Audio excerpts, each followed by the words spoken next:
live episode on Huddle In, and today I am joined by Draco. Draco, how you feeling? I'm feeling good. I'm excited to talk with you and tap in. How are you Yeah, feeling? I'm no complaints here. Um, trying to do all the things and run around, and you know how it goes. Just it's a never ending like to do list of stuff. So, Yeah, but definitely. what we're here for today, man. So, and I want to hear it in your words too. So we got your new album came out, and it's brand new. It's on DSP. So want to encourage everybody, like, go give it a listen if you haven't heard it yet. And if I'm not mistaken, it's Mariposa de Barrio, Yes, there right? is. Mhm. Perfect, perfect. But um, you give us the lowdown on it, and kind of at least a brief synopsis on it, and then I'll get into some of my questions I've got for you. Yeah, of course. So Mariposa de Barrio translates to hood butterfly, butterfly of the hood. And I felt like the metaphor of the butterfly is a good sort of symbol for my journey, growing up queer, but also being first generation Spanish speaking, and also queer. So it was like navigating religion in those ways and the way that I was brought up. Um, so I feel like the project encapsulates like this journey of learning and unlearning and until, I have found comfort in expressing myself and just, saying fuck that, like really to like a lot of things. That's cool. That's cool. I mean, and I think the extent at which that's needed for each person varies, obviously, but finding where you fit in and where that's comfortable for you is obviously key for you, kind of pursuing your own happiness throughout life. You mentioned something right there that I love that phrase, and I want to hear more about what it means to you. But unlearning, what are you unlearning? What does that mean to you? And how did you first learn about unlearning, if that makes any sense? That's a good question. Yeah, so I feel like I've always been hyper aware of everything and anything. And so with that hyper awareness, I always bring it back to myself and try to hold myself accountable for just, how I show up in the world and my mistakes. And so I feel like I've always known that there were things to unlearn in Mm, a way, right? Especially, as inherently being queer and then coming into this world that is like machista or very religious, right? Like, so I'm naturally going against the grain without even, like by just breathing. yeah.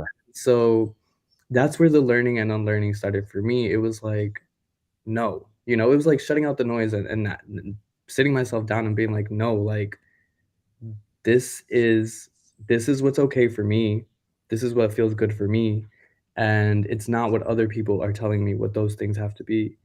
And so that's how it started, this journey of really just healing, and as time has gone on, it's been more of how can I just be better every day. Mm.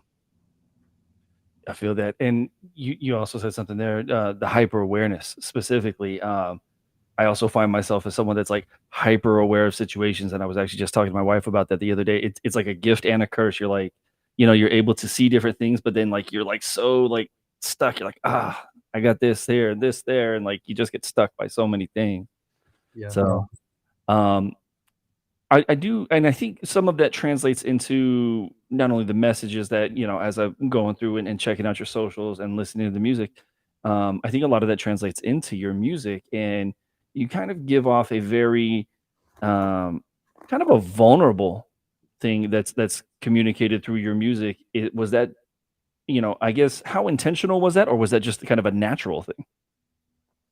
um it's definitely always been a natural thing. But I've found that I have to make it more. I have to put it I need to honor it more, right? And so I've always been the soft guy growing up and in any friend group, like, because that's just me.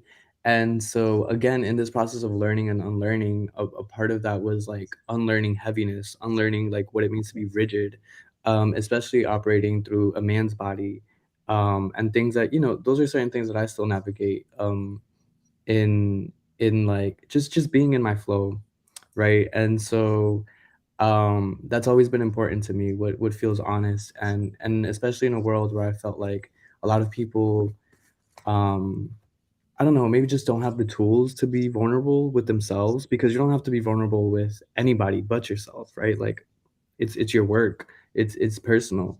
Um, but I always felt like, if I'm going to be a black sheep, then let my vulnerability be at the forefront of that. If I'm going to shaken people or trigger people a little bit, then let it be through my vulnerability. And so I had to, um, also allow myself to do that, like, musically, and, like, with my writing, because it is allowing yourself. Um, but in that allowing, I definitely let myself be more honest than I may have, you know? Yeah. No, I mean, I think it's great, to be honest, and it's I find it really interesting when people get so easily triggered by other people when they're just being themselves. Like, it's just like, why? Like, that's always the question I always ask. And it's funny. So, just to give you some context, I mean, like, my daughter is 6 now, so like, I have the dad hat on all the time, and so I'm like, hey, be understanding, blah blah blah. So like, I got to be like that all the time. So now it's just from a different lens. I see so many different things. I'm like, why does that bother people? Different things, like, it doesn't affect you. So, props to you for being able to fight through that sort of thing, and then actually even being able to express it artistically, because I know that's got to be tough. Um, when we get into, I think some of this speaks to probably your creative process a little bit too. What I'm curious is, one is, how long did it take to actually come up with this whole project, and then, like, from start to like finish, and what is your creative process typically like, or does it vary from, like, song to song? Mm. Yeah, so I knew that the moment that I decided to take myself seriously with music as a passion, because that was another thing I had to be honest with myself about. Um, I knew that I wanted to create a project, like, whether a mixtape, EP, something that, like, just a collection of who I am, so people can get, like, a collection, a project, and know where I'm coming from as a foundation. And I didn't know what that project would come out to be, or thematically, nothing like that. So I've been working on this project for, like, 6 years. Oh, wow. Yeah, but very much unknowingly, like, like, the oldest song on the project is "Better Days," and that's from, like, high school. So, Okay. the things that I was writing and just, like, venting over a beat about, like, I went back and I was like, "Oh, okay, like, I like this song." And as the years were going, they kinda just, like, piled up, and then they ended up, as I was honing in on the project, I was like, "Okay, now let's try to find a story with this." Mm. And very naturally, it ended up being like it feels like a documentation of not only the last 6 years, but just, again, growing up and trying to express these things. Um, so yeah, 6 years without really knowing it, and, my approach is with every song, before I approach it, is to just have fun and express myself. So if that's anger, if that's sadness, if that's, whatever it is. And I think that that's why I feel it feels so cohesive, because it's very much in that vein of, this song is for expression, and whatever's on my chest, like, I'm gonna lay it out here. So when that happens, though, like, and you have something that's on your chest, like, it just comes, like, it's like boom, boom, boom, or like, have you? I talked to a lot of different artists, and obviously everybody has a different process. But, like, do you ever get into it where you sit with it? Maybe you come back to it and you're like, nah, redo it, or is it most of the time it's kind of like expressed well how you want it to be? So I feel like, this is weird. If I think about the beats that I'm working on, that I've worked on, they feel like tabs on my desktop, and so I like when I'm feeling something, I open a tab and I put it down, and then I'll open another tab of a different emotion and I'll put it down, and, like, I'm jumping constantly between back and forth, like, tabs, um, because even the sounds are like, I feel this way with this sound, or I'll feel this way with this sound, and so, um, yeah, I kinda just, like, hop between, like, my moods and my sounds, but I will say that when I'm writing something like the first song, Ayer, which is a very like it's a slow ballad, it's very vulnerable, about just wanting to be better than yesterday. That when it comes to moments like that where I know that I have a specific heaviness that I wanna, just get off, um, I sit down and I'm intentional and I make sure that I sit down for those moments and songs like that. No, that's great. One more serious question, and we'll take a break. I got some other ones I'd like to throw in there just to get to know you a little bit better. But when you go back, especially over a 6-year period, that's such a long period. Again, referencing like when I speak with other artists, a lot of times when they get a year down the road or 6 months down the road or a couple of years down the road, they look back on something, they're like, nah, that wasn't it. How many of those did you come when you were compiling this thing? How many of those did you come out? You're like, nope, that's not in. No, that's not in. Was there a lot of it that you threw out? Honestly, I felt like that with probably, like, 70% of the project Wow. because I felt like these songs like, these beats, right? They're from, like, a couple years ago. They're not any of the sounds that we hear now. Same with, like, the things that I was writing about. It was, like, I was writing about, Yeah. like, depression and, like, just things like that, and it seems like, people wanna have fun and, like, distract themselves a little bit. Um, so for me, it was, hmm, can you repeat the question again? I'm sorry. Yeah. Well, I was just curious how much I mean, you kind of answered it already. Oh, You said you threw right out roughly away? like, yeah, like 70% or so. Yeah, because I also but the other part of that was for me, why they felt like that, was because validation and perfectionism. And so I really had to reel myself back in a lot of times and realize that I vibe with it. Like, I vibe with the words, I vibe with the song, I vibe with the thing, right? What took me to those spaces in my mind was the fact that, it's not like your typical song structure, and it's not like your typical just sonically, right? Um, and so I had to remind myself, like, "Bro, like, you're you're obviously not gonna please everybody, right? And you're not gonna make club songs because, like, that's not what's on your heart right now, right?" So for me, it was really, like, realizing that I have to be my own biggest fan, and at the end of the day, like, that's all that matters. So, every time that I would replay the project and come to the last song, I would feel like I don't know, I would feel like I just had a whole like, I was listening to Tyler's USBs, you know what I mean? Like, that excitement of, like, your favorite artist, Yeah. um, and that's what made me come to peace with it and be like, "No, like, this is what was on my heart," and if anything again, it's a documentation of where I'm starting, even if it is, a little grittier, whatever. Yeah. Yeah. For sure. All right. We'll get back into more of the journey and the creation and all that, but I want to switch speeds here a little bit. One of the things I really like to ask people involved in music, typically because they remember, when you were a kid, like a young kid, usually like the people around you have a musical influence to an extent, whether that's a caretaker or a sibling or a cousin or a friend or whatever it is. And I find that usually you can reference either a song or an album that was older that you might still know all the words to. And just to give you context, like mine is my mom used to play the tape, the old Mariah Carey tape, and someday, the song "Someday," I can still recite every single word of that damn song front to back, and I haven't heard that thing in like 20 plus years. Curious what that might be for you. I love that. Um, 2 albums actually come to mind. They're Latin artists. So the first one, um, Belinda, she is a Spanish American singer. She's known as the, pop Latin princess. That's what she was known growing up, and, during that time era of my life, it was a lot of, like, rock, like, pop rock, like, that was a thing. And so she was tapping into pop rock in a more, like she was feeding just, like, my emo, like, sad boy days of, like, navigating middle school and the bullies and stuff.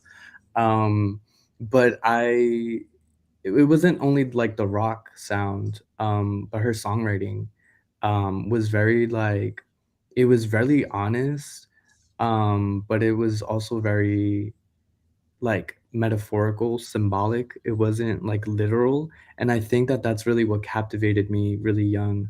Um, yeah, it was and then her voice is incredible. When you get a minute, check her out live, like, she's phenomenal. Um, and then the other group is, Rebelde, RBD. They were another pop rock Latin, band growing up, and, their sound was just more, like, for fun for me in terms of, like, digesting it. It was really, like, it helped me tap into, like, my badass side, um, and yeah.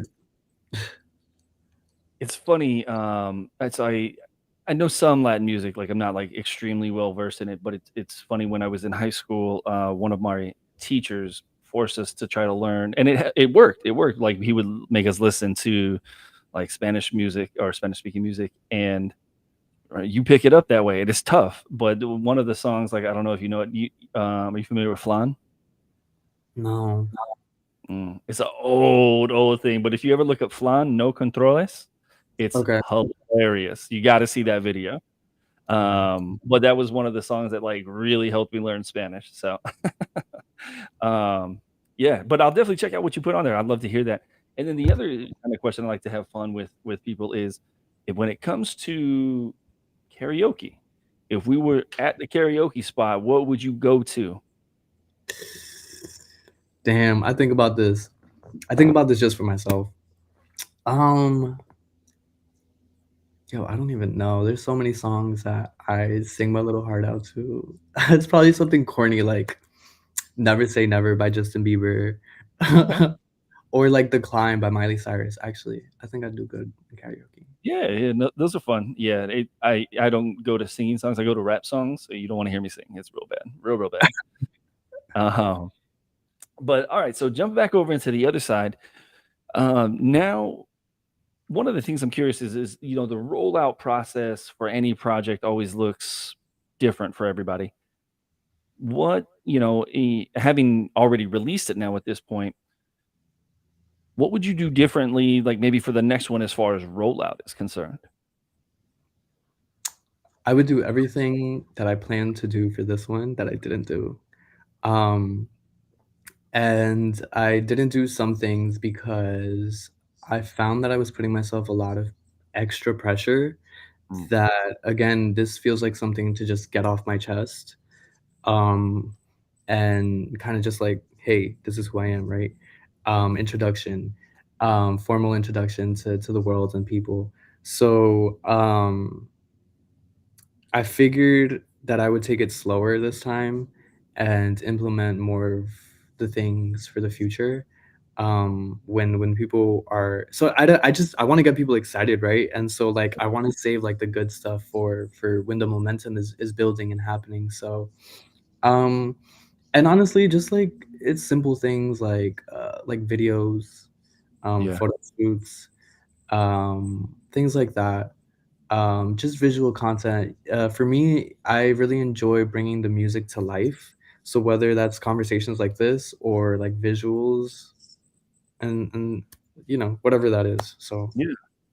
So curious, there's a lot going on there, and obviously, like, even just musically, like, to bring the music to life, there's a lot of different jobs, a lot of different hats you gotta put on. Are you doing all of it? Like, do you have any kind of team behind you? it's just me, myself, and I. A lot of work. So you write, you perform, you produce, you mix it, everything? Yeah, mixing honestly, not gonna lie, if it wasn't for mixing and mastering, this project would have been out, like, 2 years ago, but Mm, I just got you.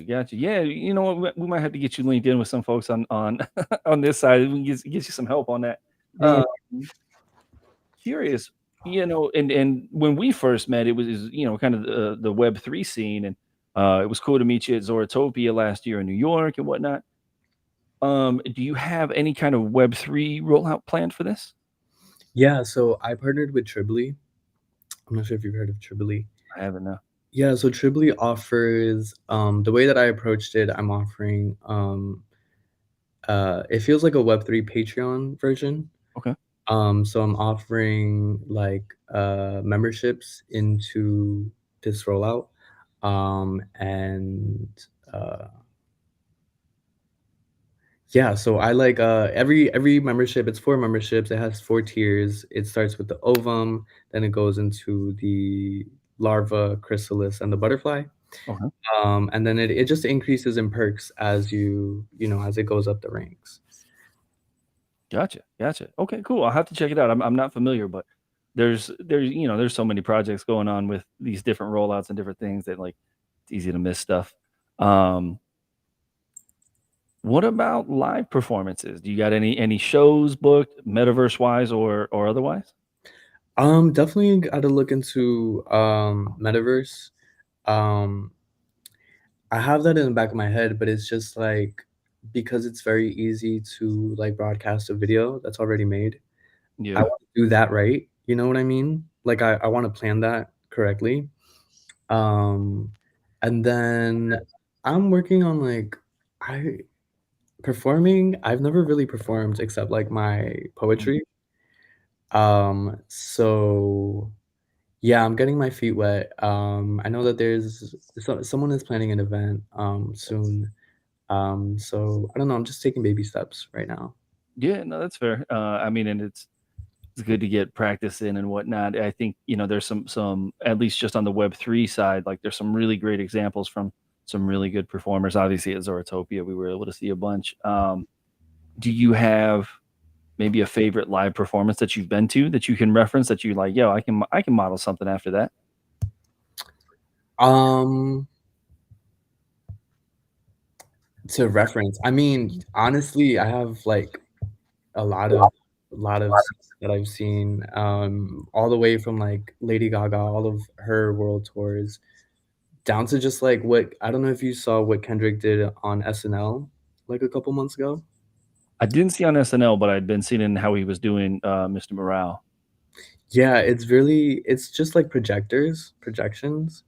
And so I don't know, I feel like I have a lot of ideas, but I have to get myself there, so Yeah. mm, Yeah. Hey, I'm a sucker for a really good live performance. So yo, go for it. And I don't think there's any idea too big. I think, obviously there's a lot of rehearsal and shit that goes into that, but uh I love seeing big ideas expressed as a live performance. So yeah, I just love the dramatics, like the theater of it is really something that I've always been drawn to.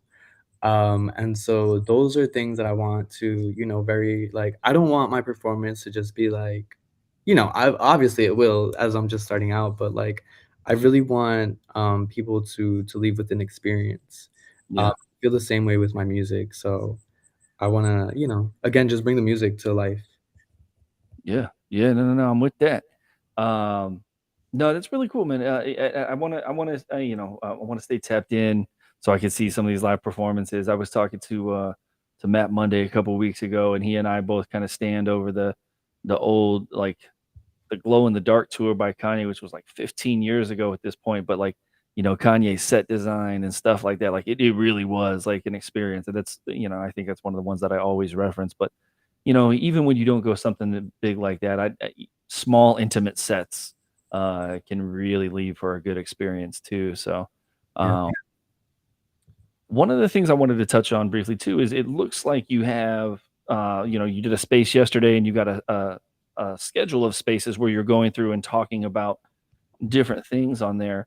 Is that more of a dive into the music or just talking about your experiences personally? I know they're kind of one and the same, but Yeah, I mean, they can be one and the same, but for this in this moment in time, it's these conversations that I'm having, they started off with, like, mental health, That's how I kicked it off because I feel like that's super important. And they're ranging all the way from like the Latinx experience to queerness to being non-binary to talking about death. So that's a month-long series that I have going on currently, every Tuesday around 6 p.m. Eastern time. And I wanted to do that to honor the project, but as like I was saying, like as chapters in my life that I guess I'm closing in a way. Yeah. Um, but honor it in a way where I can bring in other people and we can just talk about the things, not so much the music, because the music is there, like my journey, it's there, you can listen to it. But other things like what we were talking about last week, religion.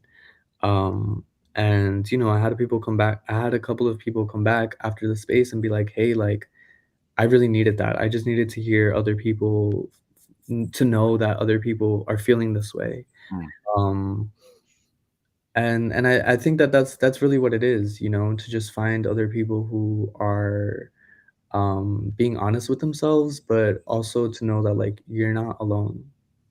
Yeah. No, for sure. I think that that makes a big difference in, finding compassion from other humans is a big deal. Um, Last year, I want to say, I think Omatayo had here on Huddle In, Omatayo had interviewed Shadow, and Shadow had described a similar experience with religion, if I'm getting it right there. But I just find that it's so isolating, yet there's so many people experiencing it. So it's cool to be able to find people that like you can bond with that way. So um, Mhm. one of the last things that I wanted to ask you is uh, there's a lot of folks in Web3 in all sorts of genres, and I think collabs are one of the biggest ways to kind of like supercharge like reach and growth and things like that. Let's put it in the air. Who do you have maybe in mind that you like? Yo, I would love to work with X. Oh, I could drop some names. I don't know if they would wanna work with me, though. Um, I don't know, everyone is just so talented and they have, like it's just amazing to see, like, how their worlds formulate through the Twitter streets. Um, Honestly, I love Uncle Roy. Okay. Oh, Um, he's dope. his is just oh my god, like, he's an artist, but just his pen game, um, is something that I haven't seen in a minute. Yeah. I think Nice. that would be incredible, yeah. Okay. We'll put it out there. We'll tap Roy on the shoulder. And see, you know. Um, Well, I don't have a whole lot else for you. We don't hold everybody too long on here, but I want to encourage everybody again. If you have not followed Draco already, give Draco a follow. You should see him right there in the pinned tweet if you're here on Twitter.